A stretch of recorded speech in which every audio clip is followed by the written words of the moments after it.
अस्सलाम वालेकुम नाजरीन। इस किस्त के आगाज़ में हकीम अर्तुग कहता है, हमारे ख्याल में सरदार जंदार उस आग को बुझाने की कोशिश कर रहा है जो उसके बेटे ने लगाई है, ताकि अर्तुल साहब उराल के पीछे ना जा सकें। हैमा खातून कहती हैं, अगर उराल ने ऐसा किया है तो उसको हिसाब देना पड़ेगा, और अगर जंदार सरदार भी ये जानता है तो हमें बहुत होशियार रहना होगा। अर्तुल कहता है, हर चीज़ उराल की तरफ इशारा कर रही है वालदा, लेकिन हमारे पास कोई सबूत नहीं है, इसलिए हम तब तक खामोश रहेंगे जब तक ये साबित नहीं हो जाता। फिर हलीमा कहती है, अगर आप उनकी पेशकश कबूल करना चाहते हैं तो कालीने बनाने का निज़ाम मुझे और हैमा खातून को संभालने दें। हम ये निज़ाम चोलपन और उराल के हवाले नहीं कर सकते। अर्तुल कहता है, ये काम तुम संभालोगी हलीमा सुल्तान, और ये मैं शर्त रखूंगा। फिर अर्तुल कहता है, मैं अपने शहीदों का हिसाब उनसे ज़रूर लूँगा। दूसरी तरफ उराल अपने वालिद की मुखालफत करता है कि आपने कारोबार में काई कबीले वालों को क्यों शामिल किया है, लेकिन जंदार उसकी बात नहीं सुनता और कहता है, यह शराकतदारी दोनों कबीलों की सलामती के लिए ज़रूरी है। फिर वो अलियार को कहता है, ये काम तुम संभालोगे और उराल तुम्हारी मदद करेगा। अलियार कहता है, जैसे आपकी ख्वाहिश बाबा। इसके बाद उराल और चोलपन अपने खेमे में चले जाते हैं तो उराल गुस्से में चीज़ें फेंकने लगता है। इस दौरान चोलपन के मजहब की एक अलामत नीचे गिर जाती है, लेकिन चोलपन फौरन उठाकर छुपा लेती है और उराल देख नहीं पाता। फिर उराल कहता है, मैं अपना सोना अर्तुल के साथ नहीं बांट सकता, और इससे भी बुरा ये कि मैंने अपने बाबा को इतना खौफजदा पहले कभी नहीं देखा। चोलपन कहती है, हम इस शराकतदारी को कैसे रोकेंगे? उराल कहता है, हम नहीं बल्कि सिमन रोकेगा। दूसरी तरफ सिमन अपने साथियों से कहता है, इस किताब में बहुत कीमती मालूमात हैं, ये उस्ताद पेत्रोचो ने लिखी थी, लेकिन इस किताब को मुकम्मल हम करेंगे। दो चीज़ें हैं जो हम अर्तुल के बारे में नहीं जानते, एक ये कि क्या वो सुल्तान अलाउद्दीन की अताअत करता है, और दूसरी ये कि क्या वो सुल्तान अलाउद्दीन का जासूस भी है। कल हम ये पता लगा लेंगे। त्रिस्तन तुम आगे आओ। फिर सिमन त्रिस्तन को कहता है, आज से तुम हमारे सिपाही हो, और सबसे पहला मिशन तुम्हारा ये है कि अर्तुल को काबू करने के लिए अगर तुम्हें अपने आप को कुर्बान भी करना पड़ा तो कर दोगे। त्रिस्तन कहता है, मैं हमेशा आपका वफादार रहूंगा जनाब सिमन। फिर सिमन कहता है, अर्तुल जानता है कि तुमने बाजार में सुल्तान के जासूस को लटकाया था, इसलिए वो तुम्हारे पीछे जरूर आएगा। वो तुम्हें पकड़ने की कोशिश करेगा ताकि तुम्हारा मुंह खुलवाकर मालूमात हासिल कर सके। ये जाल बिछाकर हमें यकीन हो जाएगा कि अर्तुल वाकई जासूस है या नहीं। इस मिशन में फिलिप तुम्हारे साथ जाएगा। दूसरी तरफ अर्तुल कहता है, मैं कालीने बनाने का काम बाजार में रखना चाहता हूँ। हकीम अर्तुग कहता है, यह बिल्कुल मुनासिब जगह है, बाजार दोनों कबीलों के दरमियान में पड़ता है। इतने में बामसी वहां पहुंचता है और कहता है, मेरे पास एक खबर है भाई। अर्तुल कहता है, आओ बैठो। बामसी बैठने के बाद कहता है, ताजिर त्रिस्तन गुलाम खरीदने के लिए कल लेस्बोस जा रहा है। अर्तुल कहता है, वो त्रिस्तन को चारे के तौर पर इस्तेमाल करेंगे ताकि वो सुल्तान के जासूस को जाल में फंसा सकें। बामसी कहता है, तो फिर हम उनके जाल को तबाह कर देंगे भाई, आप परेशान ना हों। अर्तुल कहता है, नहीं बामसी, हम उन्हें वो देने जा रहे हैं जो वो चाहते हैं। बामसी पूछता है, तो क्या आप खुद गिरफ्तार होंगे उनके हाथों? अर्तुल कहता है, मैं नहीं बामसी, बल्कि मेरी जगह कोई और जाएगा। हकीम अर्तुग कहता है, यह चीज़ बाप्तिस याहिया को उलझा देगी क्योंकि वो समझता है कि अर्तुल साहब जासूस हैं। बामसी पूछता है, तो फिर कौन जाएगा भाई? अर्तुल कहता है, तुम बाजार जाओ, वो तुम्हें तलाश कर लेगा। अगले दिन सुबह के वक्त असलहान हैमा खातून और हलीमा सुल्तान को कालीने तैयार करने वाली जगह पर ले जाती है, क्योंकि वो लोग अभी भी जावेदार कबीले में मौजूद थे। असलहान कहती है, हमारे कबीले की औरतें बहुत हुनरमंद हैं। हैमा खातून कहती हैं, मैंने सुना है कालीनों का निज़ाम तुम संभालती हो, माशाल्लाह तुम भी हुनरमंद लगती हो। इतने में चोलपन वहां आ जाती है और कहती है, असलहान तब तक कालीनों का निज़ाम संभालती थी जब तक इसने अपने भाई के कारोबार का राज अर्तुल को नहीं बताया था। ये सुनकर हैमा खातून और हलीमा कुछ चौंक जाती हैं। असलहान कहती है, मेहमानों के सामने आपको इस तरह की बात नहीं करनी चाहिए। हैमा खातून पूछती हैं, क्या मसला है ये? चोलपन कहती है, असलहान ने उराल और वीनस वालों के दरमियान होने वाली बातचीत अर्तुल को बता दी थी, जिस वजह से उराल की बजाय अर्तुल साहब अपनी कलीने बेचने में कामयाब हो गए थे। दूसरी तरफ अर्तुल सिपाहियों के ट्रेनिंग एरिया में जाता है। अलियार भी उसके पास आकर अच्छे मूड में बातचीत करने लगता है। इतने में उराल एक सिपाही के साथ प्रैक्टिस करने लगता है और उसे बुरी तरह से गिरा देता है। ये देखकर अर्तुल फौरन उसकी तरफ बढ़ता है। उराल कहता है, इस इलाके के आदमियों को जालिम होना चाहिए अर्तुल साहब, वरना वो कीड़ों की खुराक बन जाएंगे। फिर वो चलकर अर्तुल के पास आ जाता है। अर्तुल कहता है, लेकिन तालीम देते वक्त आपको रहम दिल होना चाहिए उराल साहब। उराल कहता है, जंग में कोई रहम नहीं होता अर्तुल साहब, इस तरह दुश्मन को मौका मिल जाता है कि वो आपकी पीठ में खंजर घोंप दे। अर्तुल कहता है, तो फिर दोस्त बनाने की कोशिश करो। उराल तंजन कहता है, दोस्त? ایک وقت آتا ہے جب آپ کا اپنا بھائی آپ کو اکیلا چھوڑ دیتا ہے۔ یہ بات تو سب سے زیادہ آپ کو معلوم ہونی چاہیے ارطغرل صاحب۔ یہ سن کر ارطغرل کچھ غصے میں آ جاتا ہے، لیکن اتنے میں حلیمہ اسے آواز دیتی ہے اور کہتی ہے ہم جانے کے لیے تیار ہیں۔ پھر اورال کچھ دیر طنزیہ انداز میں مسکرانے کے بعد وہاں سے چلا جاتا ہے۔ پھر الیار بھی وہاں سے چلا جاتا ہے۔ حلیمہ ارطغرل کے پاس آ کر کہتی ہے میں نے سنا ہے کہ آپ کی وجہ سے اسلان خاتون کو قالینوں والی ذمہ داری سے ہٹا دیا گیا ہے، کیونکہ اس نے اورال اور وینس والوں کے درمیان ہونے والی بات چیت آپ کو بتا دی تھی۔ دوسری طرف بامسی ہنلی بازار میں موجود تھا اور ایک سیب کھا رہا تھا۔ اتنے میں ایک برقع پوش آدمی ایک بچے کو اس کی طرف بھیجتا ہے۔ بچہ بھاگ کر جاتا ہے اور سیب اس کے ہاتھ سے چھین کر بھاگنے لگتا ہے۔ بامسی بھی اس کے پیچھے بھاگتا ہے، لیکن وہ برقع پوش آدمی ٹانگ آگے کر کے اسے گرا دیتا ہے۔ بامسی اٹھ کر اسے پکڑ لیتا ہے۔ وہ آدمی کہتا ہے ایک سیب کی خاطر بچے کے پیچھے بھاگ رہے تھے، شرم آنی چاہیے تمہیں۔ اتنے میں بامسی اس کی آواز پہچان لیتا ہے، وہ دوان تھا۔ پھر وہ ایک طرف جا کر دونوں گلے ملتے ہیں اور بہت خوش ہو جاتے ہیں۔ بامسی کہتا ہے یہ تم کیا بکاری بنے ہوئے ہو، لیکن یہ بیس تمہیں اچھا لگتا ہے۔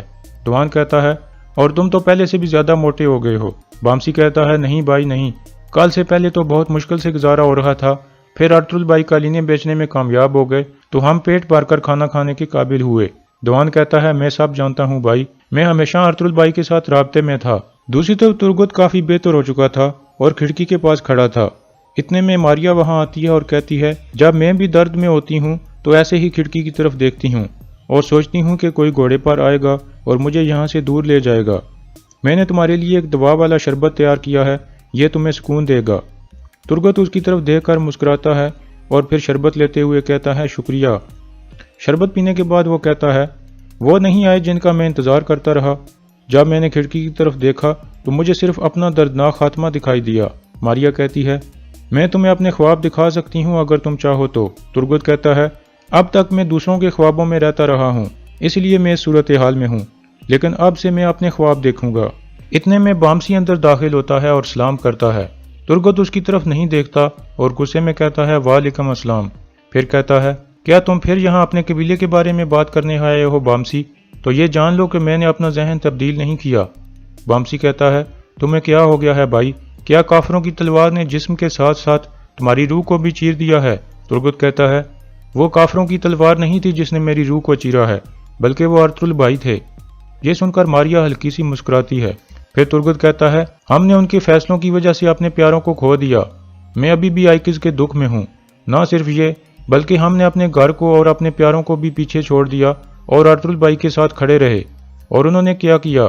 انہوں نے اپنی چیزیں بیچنے کے لیے ہمیں چارہ بنا دیا اور سونے کے سکوں کے لیے ہماری زندگیاں داؤ پر لگا دیں۔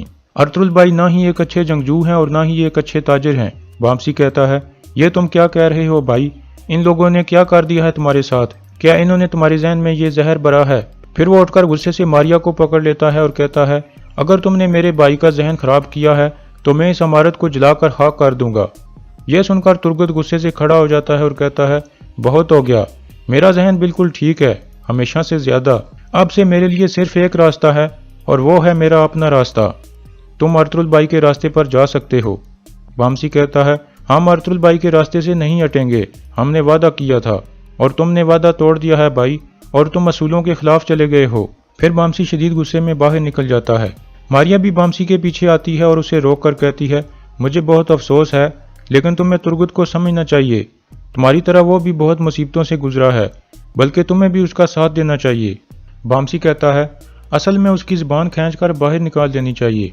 اتنے میں سمن وہاں آ جاتا ہے اور بامسی کو کہتا ہے ہمیشہ تشدد ہی مسئلے کا حل نہیں ہوتا بامسی الپ۔ بامسی کہتا ہے لیکن میں پہلے اس کی زبان نکالوں گا اور تمہیں دے دوں گا، اب تم میرے راستے سے ہٹ جاؤ۔ سمن ہنستے ہوئے آگے سے ہٹ جاتا ہے اور بامسی وہاں سے چلا جاتا ہے۔ اس کے جانے کے بعد ماریا کہتی ہے میں نے دیکھا ہے کہ ترگت نے اپنی وفاداری کھو دی ہے۔ سمن کہتا ہے ترکوں کے لیے وفاداری خوراک سے بھی زیادہ قیمتی ہوتی ہے، اور ترگت تو پہلے بھی ایک دفعہ ایسا کر چکا ہے، اس نے وفاداری کھو دی تھی لیکن دوبارہ اپنے قبیلے میں چلا گیا تھا۔ یہ میں نے استاد پیتروچو کی کتاب میں پڑھا ہے۔ ماریا کہتی ہے تو کیا ترگت ہمارے ساتھ کھیل کھیل رہا ہے؟ سمن کہتا ہے تمہیں یہ پتہ لگانے کے لیے اس کے ساتھ مزید گھلنا ملنا ہوگا، جو بھی ضروری ہوا وہ کرو، لیکن اس کی محبت میں گرفتار مت ہو جانا۔ ماریا مسکراتے ہوئے کہتی ہے وہ میرے لیے ایک شکار سے زیادہ کچھ بھی نہیں ہے بھائی، امید کرتے ہیں اس نے اصل میں اپنی وفاداری کھو دی ہو۔ سمن کہتا ہے अगर वो झूठ बोल रहा है तो हम उसका सर उतार देंगे। दूसरी तरफ अर्तुल एक बार फिर जावेदार के साथ खाने पर बैठता है और जानदार सरदार को कहता है, हमने आपकी पेशकश कबूल करने का फैसला कर लिया है जानदार साहब, इंशाल्लाह ये दोनों कबीलों के लिए अच्छा होगा, लेकिन मेरी कुछ शर्तें हैं। जानदार पूछता है, क्या शर्तें हैं आपकी? अर्तुल कहता है, सोने का लेन देन तो आप करेंगे क्योंकि आपका इसमें तजर्बा ज़्यादा है। हम ये मशवरा देते हैं कि हमें अपना कारोबार बाजार में करना चाहिए ताकि चीज़ों को बाजार में लाने में दुश्वारी ना हो, इसलिए कालीनें बाजार में ही तैयार की जानी चाहिए। जानदार कहता है, ये अच्छा मशवरा है आपका अर्तुल साहब। फिर अर्तुल कहता है, इसके अलावा हम चाहते हैं कि कालीनों के कारखाने की इंचार्ज हलीमा खातून हो। जानदार कहता है, कबूल है अर्तुल साहब। ये सुनकर उराल को एक झटका लगता है, लेकिन वो खामोश रहता है। फिर जानदार कहता है, मेरी बेटी असलहान और बहू चोलपन हलीमा खातून की मदद करेंगी। इसके अलावा तिजारत के मामलात आलियार देखेगा क्योंकि ये तालीम याफ्ता है। अर्तुल कहता है, बिल्कुल ठीक है, अब सिर्फ हमें बाजार में एक मुनासिब जगह देखनी होगी। फिर जानदार उराल को कहता है, तुम आलियार को साथ लेकर जाओगे और सिमन से कालीनों के लिए मुनासिब जगह के बारे में बात करोगे। उराल कहता है, अगर सिमन ना माना तो?